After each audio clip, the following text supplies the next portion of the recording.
Students, in this video I am going to explain you question number 7 and 8 of exercise 7.3.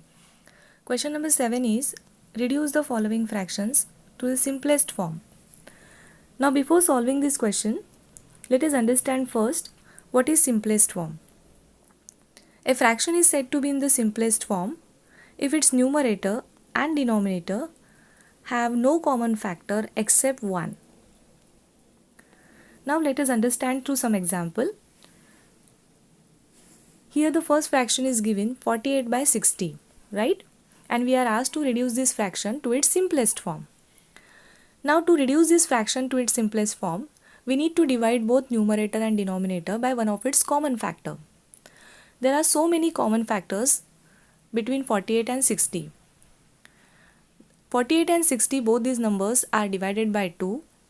They can be divided by 4, they can be divided by 3, they can be divided by 6 and 12 as well. You can divide by any one of the number. Here you can see I have divided both numerator and denominator by 6.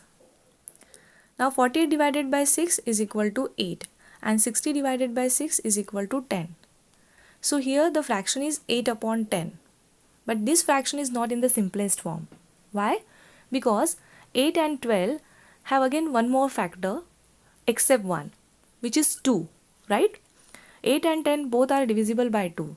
So if we divide 8 and 10 by 2, we'll get 4 by 5.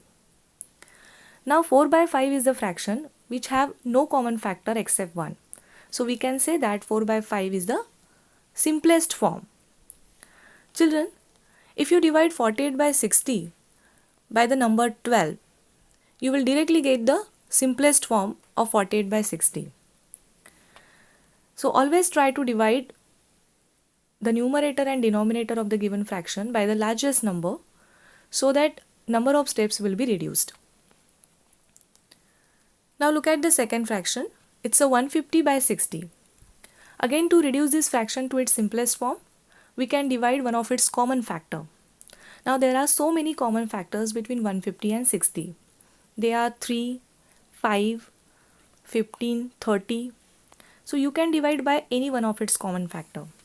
Here you can see I have divided both numerator and denominator by the same number 15.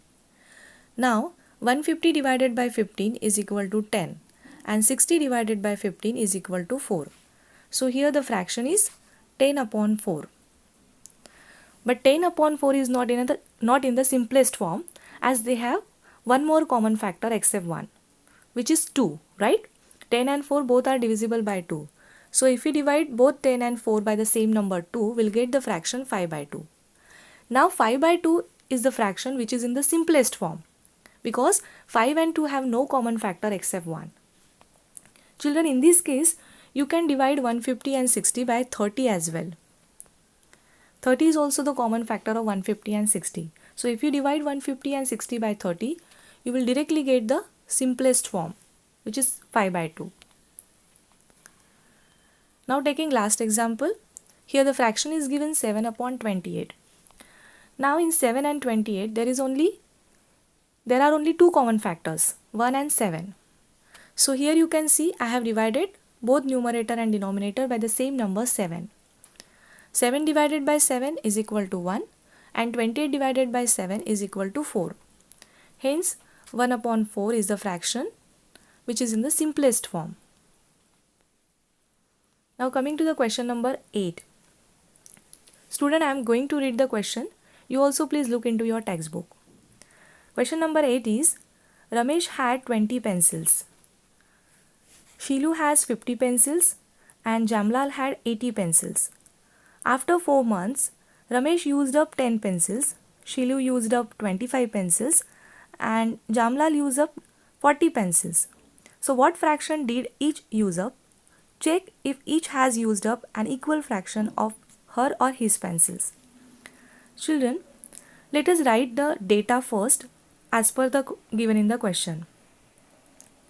We are given that Ramesh has total 20 pencils.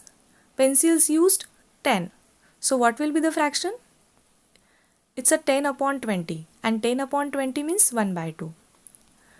Later we are given Shilu has Total 50 pencils.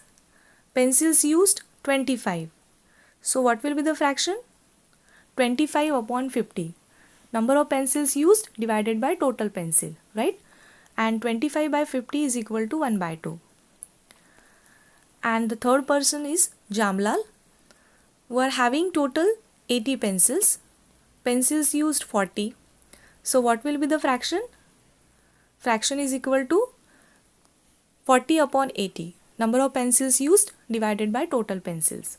Now 40 divided by 80 is equal to again 1 by 2. So here you can see in all the three persons they are having same fraction. They used up same fractions of pencil, which is half, right? So since all of them used half of their pencils, we can say that each one has used up an equal fraction of pencils.